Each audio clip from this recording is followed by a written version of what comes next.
magnets. How do they work? Well, base Neo has a lot of magnets to work with, actually.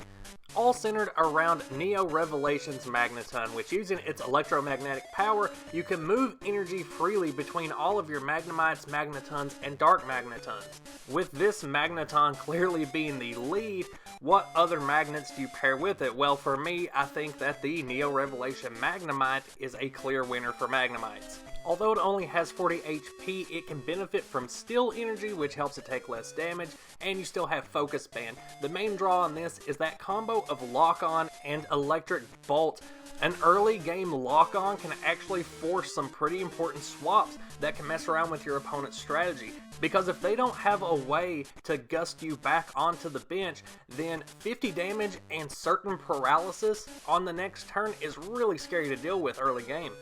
As for Magnetons, we do have a base set and a fossil Magneton, but both of them are really just high energy suicide attackers, so it's really hard to build a strategy around them that actually lets you win the game. Depending on the parameters of your base Neo format, there's also a Vending Series Magneton that has a microwave attack. For 3 energy, you can deal 20 damage to any of your opponent's Pokemon, and then you flip a coin. If heads, you get to discard an energy off of that Pokemon.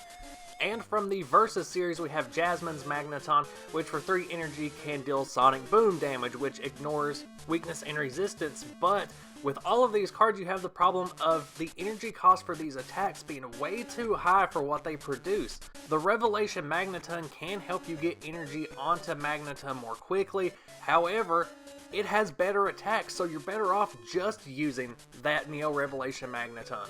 That leaves us with only one viable partner magnet left, and it's the best one. Dark Magneton is a card I've seen in a lot of rogue decks.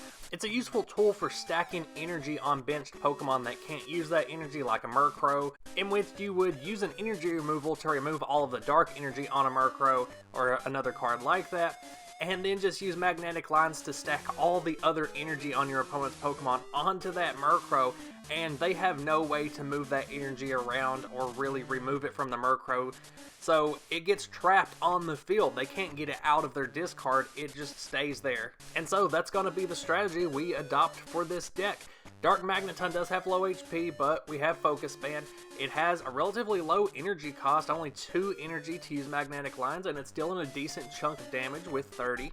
And it is searchable with Boss's Way, which means you don't have to be as reliant on Cleffa to get your setup, meaning that you can move a Magnemite or a Magneton, maybe even a Tyrogue early game to scare off your opponent's Cleffa while you go ahead and start stacking energy wherever you want with Dark Magneton. So let's see what this deck list looks like. Although Magnemite and Tyrogue are both great starts, I'm still using a full playset of Cleffa in here just for that setup. Gotta make sure you can get one in one of your opening hands, unless you don't get anything better. Sometimes you will opt to not use Eek, especially if you want to go ahead and get a Lock-On from a Magnemite. Mulligans can be a problem for this deck, so it is better to pad out the deck with a little more basic Pokemon besides just Magnemite. Starting the game with a Magnemite is more risky than starting with a baby Pokemon because it only has 40 HP but doesn't require that baby coin flip. So you do also have to try to get a Steel Energy or a Focus Band as fast as possible if you do opt to start the game with a Magnemite, so it does completely depend on your opening hand how you want to start the game. More often than not, it's going to be an Eek off of a Cleffa. Revelation Magneton is going to be your power bank for this deck. Plasma is a pretty decent attack, 30 damage for 3 energy, but it's also going to get any of your discarded lightning energy back out of your discard and onto this Magneton, meaning that next turn you can move it around freely to your Dark Magnetons, or maybe if you want to swap out to a healthier Revelation Magneton.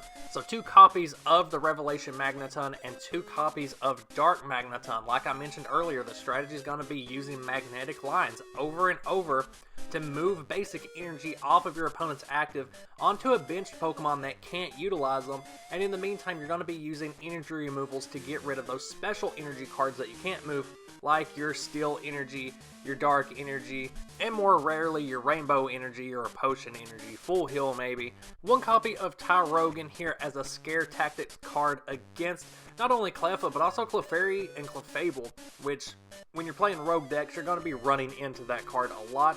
And then that nifty Apom that can help you pilfer filter and recycle some cards just as an alternative to garbage run, because if you lose those Magneton quickly early game, you really need a way to get those back into your deck to stand a chance of getting back into the game and potentially winning. All of the Pokemon in this deck have low HP, and so Focus Band is pretty essential.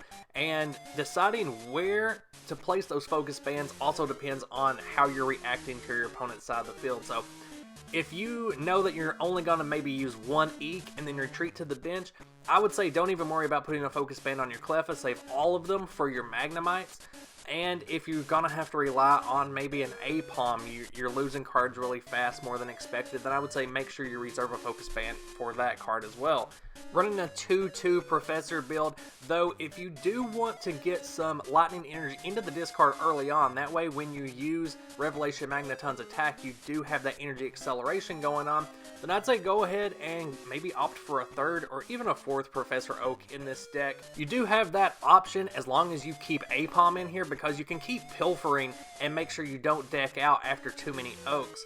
2 copies of the Boss's Way in here so that you get a little acceleration in getting those Dark Magnetons out of your deck quickly. If you use an Oak or an Elm, the odds are you're going to be able to get a Dark Magneton or a Boss's Way, which is basically the same thing. Since this is an energy manipulation, energy trapping deck, you want to be able to move your opponent's Pokemon around as well as your own. That way you can make sure you're using the right Magneton in the right situation, and that you're able to stack energy onto a selected Pokemon that stays exactly where you want it. 3 copies of Double Gust, 2 copies of Gust, and then 2 copies of Switch are going to help you accomplish that. Once this build is set up, it is pure manipulation. You're moving around energy all across your magnets, you're moving energy all across your opponent's Pokemon, you're moving your Magnetons back and forth, your opponent's Pokemon back and forth. It's really fun. You can basically put energy and Pokemon exactly where you want them and kind of dominate the game if you get that setup. Now, getting that setup can be pretty difficult, but, you know, it's base Neo. That's every deck. And since it is base Neo, one problem you will run into is facing decks that don't use any basic energy, so moving them around with magnetic lines doesn't work. That's where you're going to have to rely on these energy removal and super energy removal to get them into your opponent's discard. That's not as ideal because they can get them back from their discard. It's not like trapping them on a Pokemon. And in those cases, you're going to have to rely on Revelation Magneton to attack, as Magnetic Lines isn't going to really be doing all that much. But using the Revelation Magneton, you are able to get energy back, so you can at least have an energy advantage over your opponent because you do have that means of acceleration, which most base Neo decks aren't going to have. And you also have 2 copies of Nightly Garbage Run to help you get those attackers back. You only have 4 attacking Pokemon in this deck. It is vital that you keep them on the field, or at least getting them back into your hand as fast as possible. And since this deck is all about trapping and field manipulation, the Rocket's Training Gym is going to be a great stadium for giving you another advantage, in that you've got a lot of Gust and Switch options for this deck, which your opponent is not going to be running as many Double Gust, Gust, and Switch as you are. I can almost guarantee that in base Neo. Full playset of Recycle Energy, those are going to be for your Apom, Tyrogue, and Cleffa, and also for using Super Energy Removal almost free of charge. You lay down Recycle Energy and then discard it to use Super Energy Removal, rinse and repeat. Only 3 copies of Metal Energy. I really had to work around these a little bit.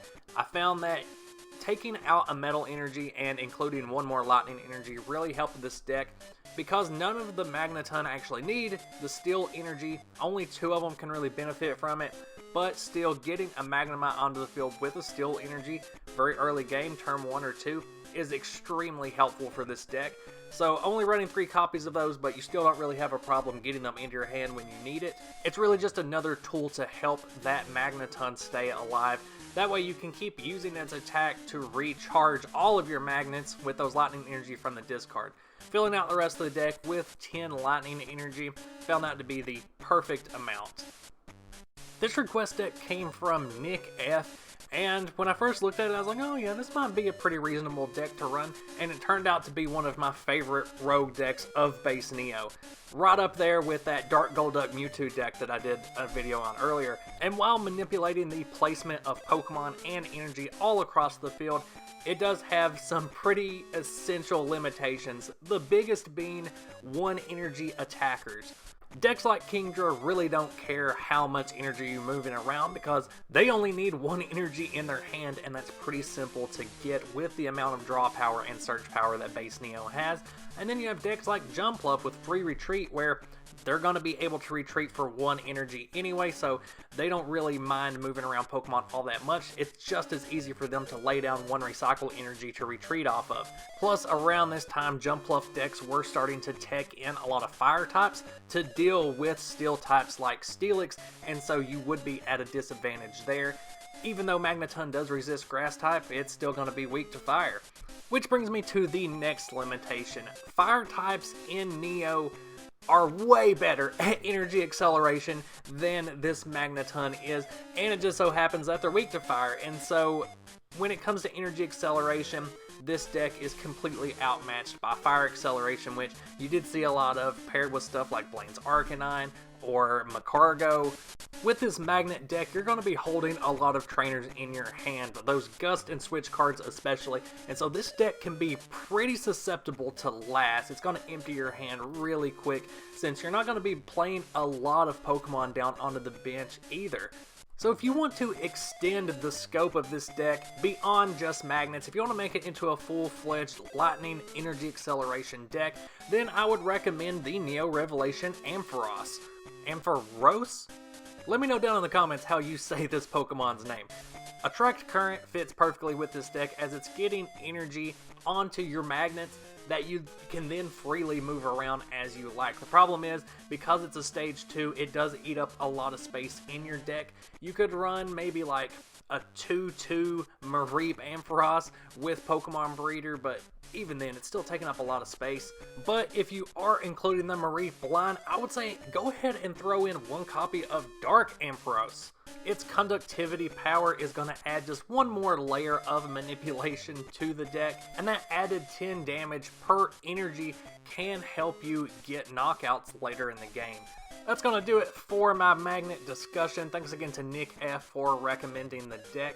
If you want links to any of my socials, that'll be down in the description. If you've got any requests, make sure you put them down in the comments. I'll get to them as fast as I can. If you like my vintage Pokemon TCG content, go ahead and like and subscribe. It really helps the channel. And look forward to future videos. I got a ton of stuff planned, so until then, bye-bye.